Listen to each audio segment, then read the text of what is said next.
के बीचों बीच एक पुरानी दुकान थी जिसे जगन्नाथ नाम का आदमी चलाता था। इस दुकान की खासियत थी कि यहाँ हमेशा सब कुछ ताजा मिलता था। दुकान के मालिक जगन्नाथ जी एक भले और ईमानदार इंसान थे। उनकी दुकान पर हमेशा गांव के लोग आते और अपनी जरूरत की चीजें खरीदते। पर एक दिन कुछ ऐसा हुआ जिसने पूरे गांव को हिलाकर रख दिया। एक रात जब जगन्नाथ जी दुकान बंद कर रहे थे, उन्होंने देखा कि दुकान के अंदर एक अजीब सी रोशनी जल रही है। उन्होंने सोचा कि शायद कोई दीपक जल रहा होगा, लेकिन जब उन्होंने अंदर जाकर देखा तो उन्हें कुछ भी नहीं मिला। वो इसे अपनी आंखों का धोखा मानकर चले गए। अरे मैंने ये क्या देखा होगा, लगता है मेरी पूरी आंखों का धोखा होगा। वहां तो कोई रोशनी नहीं थी। मेरी भी अब ज्यादा उम्र हो गई है, साफ साफ कुछ नहीं दिखाई देता। अगले दिन गांव के कुछ लड़के दुकान के पास खेल रहे थे। तभी उनमें से एक लड़के ने देखा कि दुकान के अंदर कोई खड़ा है। उसने अपने दोस्तों को बुलाया और सबने मिलकर अंदर झांक कर देखा।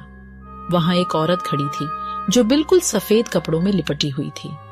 उन्होंने तुरंत गांव के बड़े बुजुर्गों को बुलाया।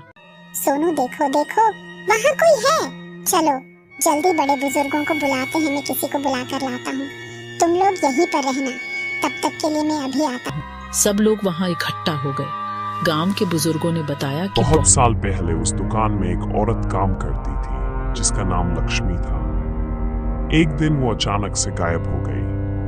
तब से उसकी कोई खबर नहीं थी। लोग कहते थे कि उसकी आत्मा आज भी इस दुकान में भटक रही है। जगन्नाथ जी ने हिम्मत जुटाई और दुकान के पुराने हिस्से को खोला। वहां उन्हें लक्ष्मी की पुरानी डायरी मिली।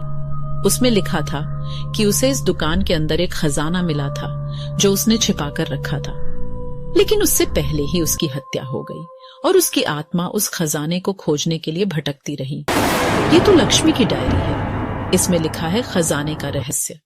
जगन्नाथ जी ने गांव के लोगों की मदद से उस खजाने को ढूंढ निकाला और लक्ष्मी की आत्मा को शांति दिलाने के लिए उसे सही जगह पर रखवा दिया। उस दिन के बाद से दुकान में कोई अजीब घटना नहीं हुई और लक्ष्मी की आत्मा को शांति मिल गई। अब लक्ष्मी की आत्मा को शांति मिल गई है। अब ये दुकान भी भूतिया नहीं रही। मैं इसे फिर से शुरू कर सकता हूँ। गांव के लोग फिर से खुशी खुशी जगन्नाथ जी की दुकान पर आने लगे।